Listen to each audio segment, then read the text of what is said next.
Hey Liz and Jamie, I was wondering if Liz ever sails the boat. If not, I worry. If something should happen to Jamie, what would you do?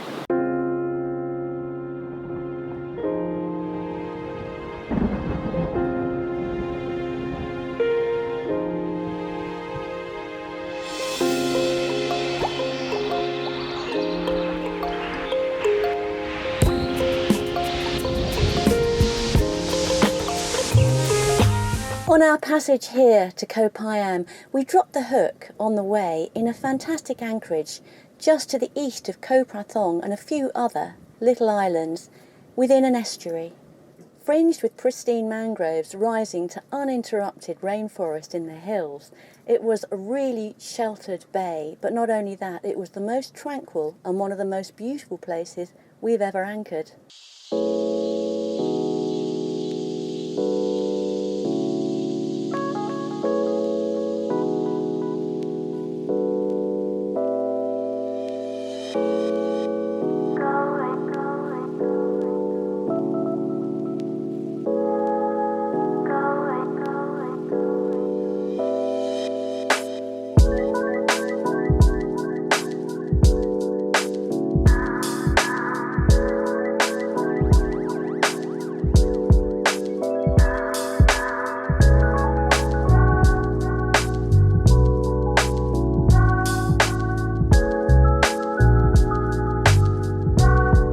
In our 2016 roundup, you may remember that I said my favourite place in the whole year was Khao Sok National Park.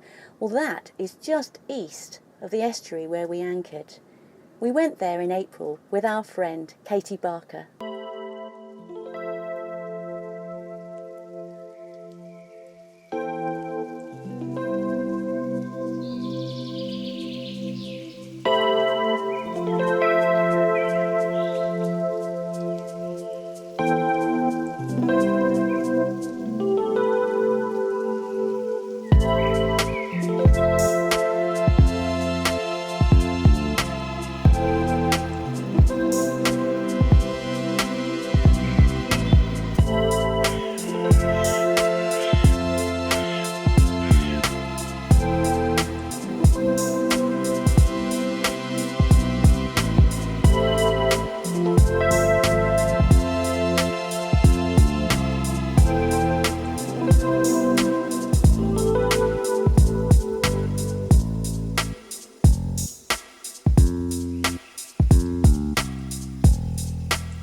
Initial impressions, please. It's horrible, isn't it? This is so rubbish. What did you bring me here for?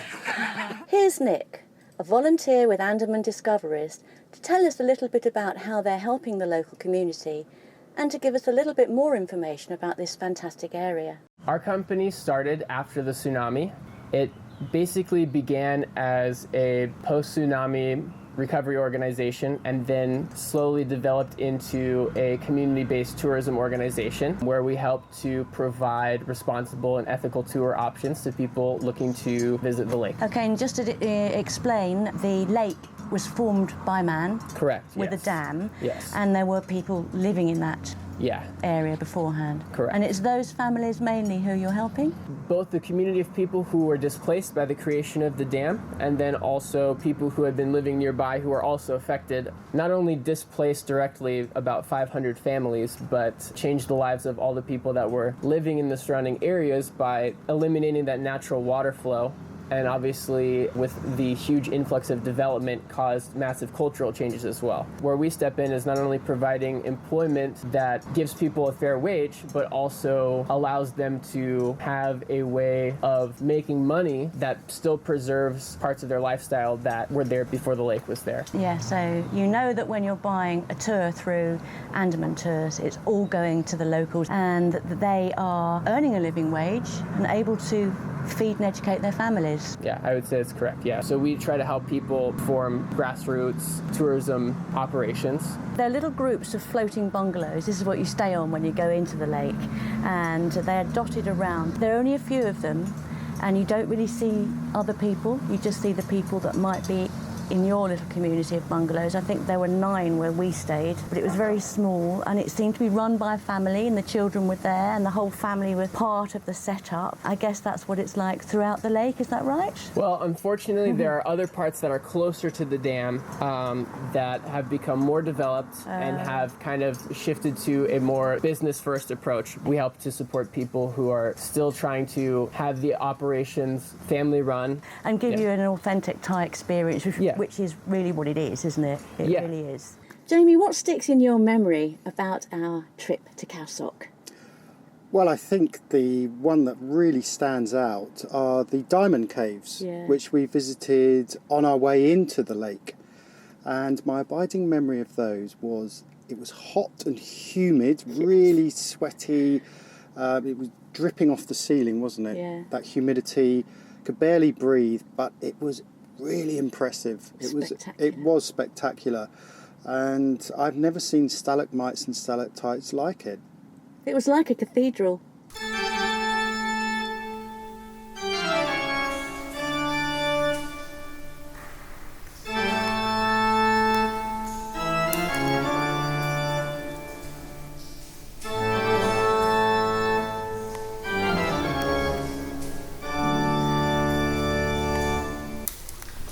Look at these. These are stalagmites starting, dripping down. It's the beginning of them. Lots of little ones here. One of the things we were told is you shouldn't touch them because the oil on your hand and your fingers gets onto this calcium and then it goes black, which we don't want to happen. So we're just looking, not touching.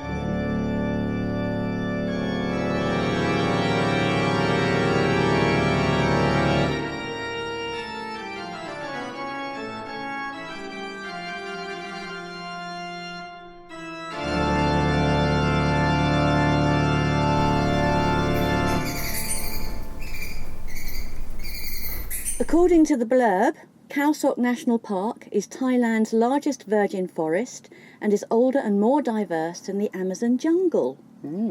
It's estimated to contain over 5% of the world's species, of which only 30% are estimated to have been discovered. Wow. How many did we see on our jungle walk? Not a lot. All I remember about that was a lot of walking, more hot and sweaty underpants, and lots of bitey things and scratchy things. Yeah. So we've just entered the forest, and ahead of us is William, who's a ranger. He's got a little machete on a long stick. Behind us, we've got Barker. Hello! A sweaty Barker. What do you expect? We haven't gone anywhere yet. We've just done 10 metres.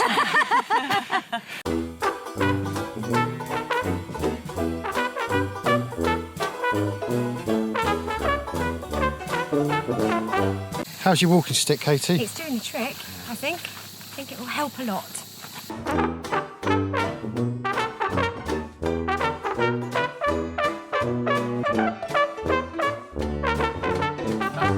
So we've just been told that bamboo, when it's green, is okay to touch, but when it's black, you shouldn't touch it because you get itchy.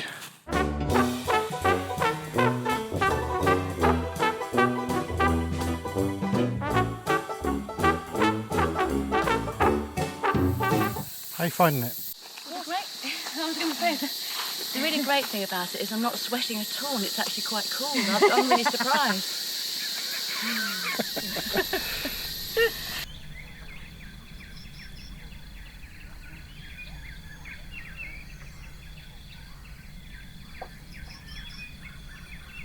So here we have got a very, very old teak tree. I reckon 150. 150 years old, apparently, roughly. You could build a whole boat out of this one tree. I think you've got a lap dancer behind you.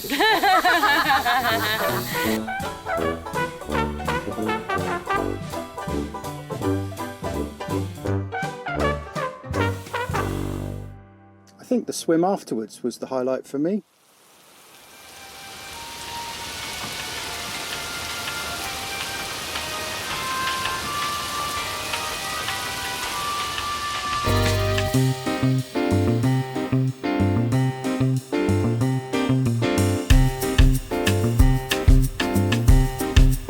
Okay, this is That's my speciality. It's a backward roll. My record is 7. I don't think I could do 7 today.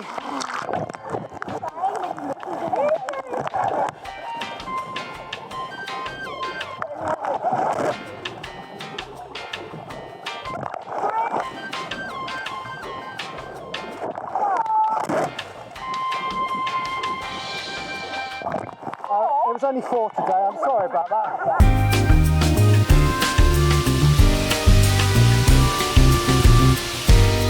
Before we talk about our favourite part of the stay, we're going to whisk you away for a few questions back on the beach on Koh Phayam. Here we are, back on Long Beach, except this time we've got the sun. Yes. It's bloody hot actually, isn't it? It's very, very hot. So shall we get on with this? Yep, okay, we've got a couple of questions we want to answer.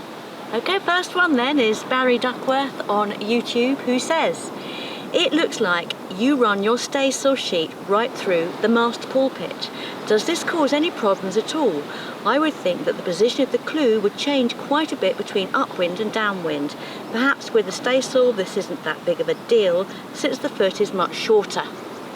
Yeah, good question. So what Barry is saying is that the back end of the sail, the clew, which is the back corner, actually comes into what we call the granny bars, which are the bars that sit around the main mast, which you lean against in rough weather when you're tending to the main mast.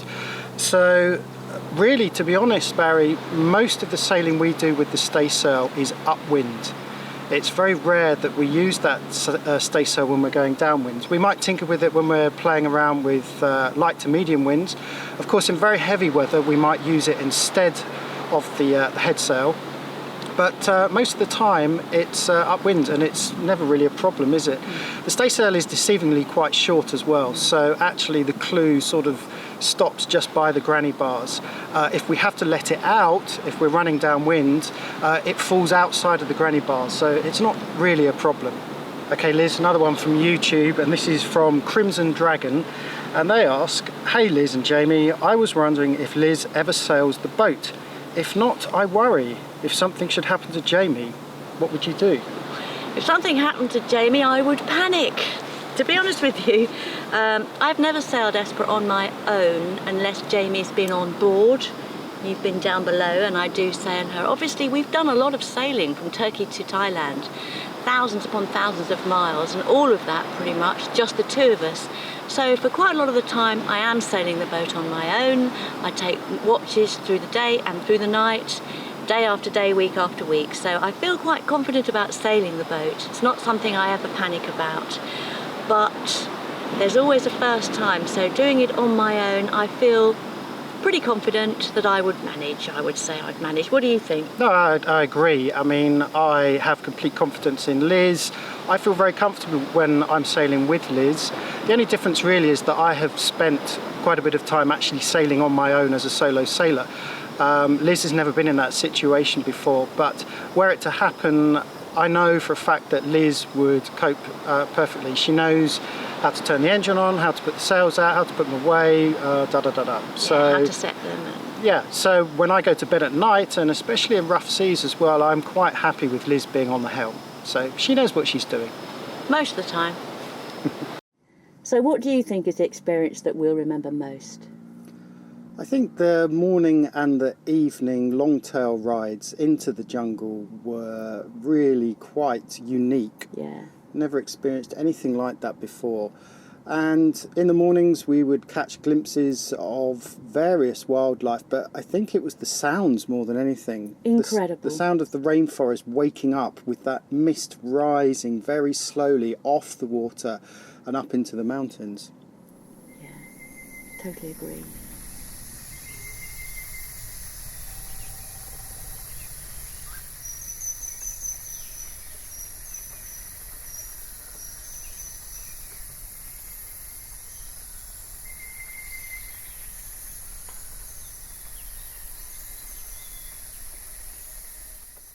Well, it's 10 to 6 now, 5 to 6 even in the morning. I tried recording this intro earlier, but it was too dark. It gets light very quickly here, it being the tropics. The only thing is the mist has come in. It's looking very misty there. difficult to work out what's mist and what is rain cloud, but I guess we'll find out shortly.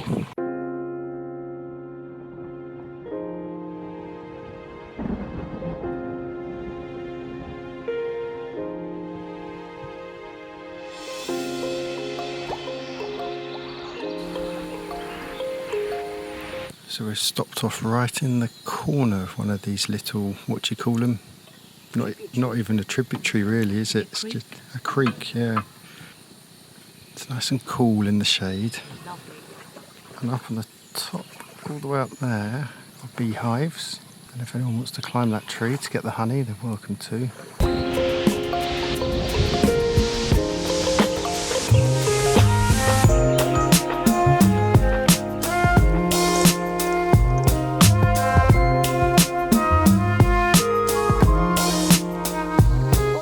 Is it a macaque? Short-tailed macaque. So their heads, 5 together. Yeah, 5. The family, isn't it? Yeah. I think that's Dad looking at us. So P's just hopped off the boat on land and he's just walked past a great big pile of elephant dung. He reckons there could be elephants around the next corner.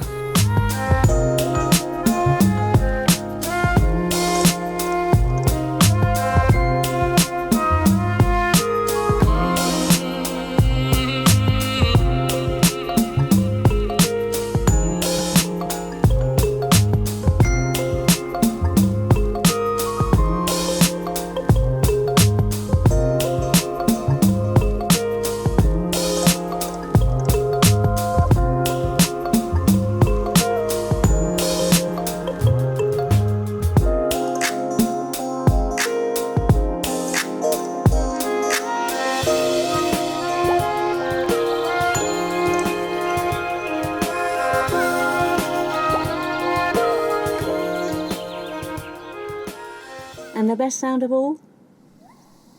Gibbons.